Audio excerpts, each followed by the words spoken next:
This video, itong actual video ng ating stock na GT BMX. Ayan, ang kagandaan na ito ay napakarami ng brand new accessories na nakakabit nito. Almost ng pyesa niya ay brand new.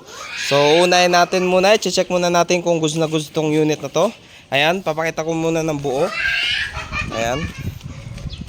All goods, napakagwapo at napakapormado na nito. Ayan, GT BMX. Ayan, so go through. So go Troy. Ayan. Pinapakita lang namin dito na goods yung ating mga unit na BMX. Ayan, dito yan sa SS BMX. Oh, huwag mong buguin, wala tayong pambayad sa kotse. Ayan. Ayan. Ang gwapo talaga na itong GT na to eh. Nagpakinang lang siguro dahil brand new handlebar niya. Tsaka yung fork. Saba, one more. Okay, ang size nito, size 21. Ayan. Heavy duty yung kanyang tire sa likod. Then sa front, standard.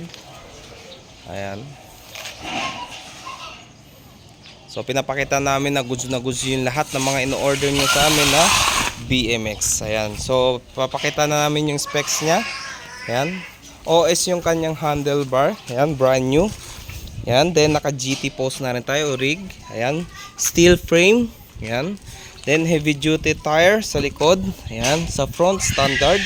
Okay, pero medyo jumbo rin siya. New fork, ayan, brand new.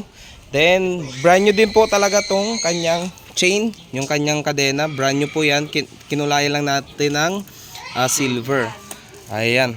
Then alloy rim. Ayan, front and rear, naka heavy duty na rin yung kanyang rayos. Ayan. So all goods. Then check natin kung may alog. Ayan. Sa likod muna, check natin kung may alog. Ayan, wala naman. Sa front, check natin kung may alog. Wala naman. Then, yung sa kanyang button, check natin may alog. Wala rin.